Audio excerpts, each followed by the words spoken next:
տեղի ունենա անբացատրելի կամ անհավատալի ինչ-որ մի իրողություն։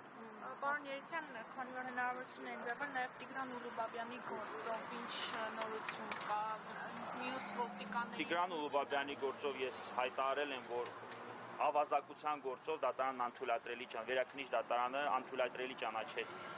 ոչ թե անթույլատրելի ճանաչեց, այլ բեկանեց Առաջինացյանի դատարանի կողմից Տիգրանի բնակարանում խուզարկություն կատարելու վերաբերյալ քննիչի միջնորդությունը բավարարելու որոշումը, այսինքն քննիչի միջնորդությունը մերժվեց։ Այս կապակցությամբ սա շատ կարևոր ձեռքբերում է եւ սա շատ կարևոր հաղթանակ է, սրանով մենք արձանագրում ենք, որ անգամ խուզարկության համար այն ամենաքիչ տվյալները բավարար են, որպեսզի անձի բնակարանում խուզարկություն թույլատրի դատարանը կատարել, ձեռքբերված են ամենաթեթև տվյալները բավարար են խուզարկություն կատարելու համար, սակայն վերաքննիչ դատարանն արձանագրեց, որ անգամ այդ մակարդակում չկան ձեռքբերված տվյալներ, որպեսզի Տիգրանի բնակարանում կատարվի խուզարկություն։ Հետևաբար մենք սրանից այն, չգիտեմ, ներքին գործերի նախարարի, ինչպես նաև ոստիկանության քննչական կոմիտեի տրված են հայտարարությունները կամ այն երանգային հայտարարությունները, ըստ որի տեսեք խոսքը վերաբերում էր ավազակություն բացահայտելուն, հետևաբար ինչ որտեղ նաև թույլատրելի էր կոշտ կամ բռնի գործողությունները, սրանով մենք սա հերքեցինք, Տիգրանը որևէ կապ չուներ այդ ավազակության հետ։ Ինչ վերաբերում է խոշտանգման վարույթին, ապա ինչպես եւ Հայաստանում քննվող մնացած խոշտանգման վարույթները, դա եւս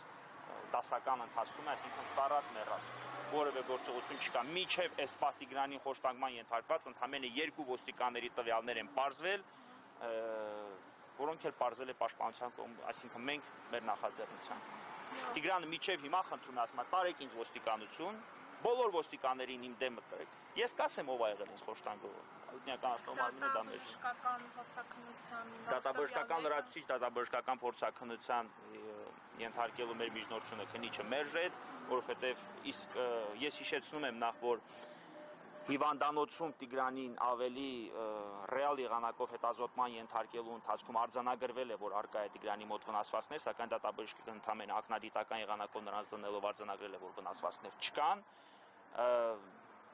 Դրանից հետո լրացուցիչ դատաբժշկական փորձաքննություն ենթարկելու քննիչը մեր միջնորդությունը մերժել է, մենք անձամբ կրկին հետազոտվել ենք,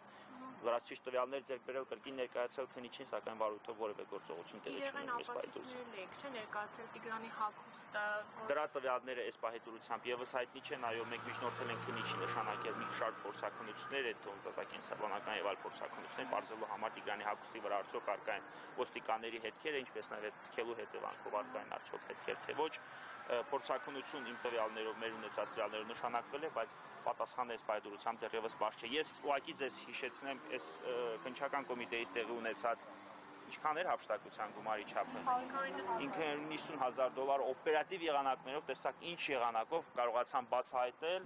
եւ ի վերջո հասկանալ ով է այդ գողությունը կատարողը կամ առհասարակ ովքեր ունեն դրա հետ մասնակցություն։ Սակայն ոստիկանության բաժանմունքում տեղի ունեցած խոշտանգման վարույթով քանի ամիս է, երևի 3-4 ամիս անցել է, մինչև հիմա պարզված չեն անգամ խոշտանգման ենթարկված ոստիկանների տվյալները։ Այդ նույնպիսի գործեր պարոն Մելիքյանը օրինակ հրապարակել է Սամվելի գործով, Լևոն Քոչարյանի գործով, ինչպես Հայաստանում մնացած խոշտանգման վարույթները, Տիգրանի խոշտանգման վարույթը եւս ունենում է դասական հետևանք։ Շնորհակալ եմ, պարոն։ 168-ի